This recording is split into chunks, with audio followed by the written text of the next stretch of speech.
ನಮಸ್ಕಾರ. ನಮಸ್ಕಾರ. ಈ ಕರ್ನಾಟಕದಲ್ಲಿ ಧರ್ಮಸ್ಥಳದ ಒಂದು ಇಶ್ಯೂ ನಡೆದಿದೆ. ಅದ್ರ ಬಗ್ಗೆ ನೀವು ಕೂಡ ಮಾತಾಡಿದ್ರಿ. ಅದು ತಮಿಳ್ ಚಾನಲ್. ಅದ್ರ ಬಗ್ಗೆ ಸ್ವಲ್ಪ ಡೀಟೇಲ್ ಆಗಿ ಹೇಳಿ.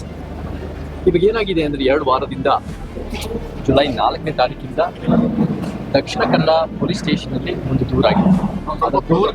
ಆ ದೂರಿನಲ್ಲಿ ಏನು ಕೊಟ್ಟಿದ್ದಾರೆ ಅಂದ್ರೆ, ಯಾರು ಹೆಚ್ಚು ಕಮ್ಮಿ 16ರಿಂದ 20 ವರ್ಷ ಧರ್ಮಸ್ಥಳದಲ್ಲಿ ಒಂದು ಸ್ವಚ್ಛತಾ ಕಾರ್ಮಿಕರಾಗಿ ಕೆಲಸ ಮಾಡಿದಾರೋ ಅವರನ್ನ 16 ವರ್ಷ ಕಾಲ ಎಷ್ಟು 100 ಶವಗಳನ್ನು ಹೂತಾಕಕ್ಕೆ ಈ ವ್ಯಕ್ತಿನ ಬಳಸ್ಕೊಂಡಿದ್ದಾರೆ ಅಂತ ಈ ವ್ಯಕ್ತಿನೇ ಹೋಗಿ ದೂರು ಕೊಟ್ಟಿದ್ದಾರೆ.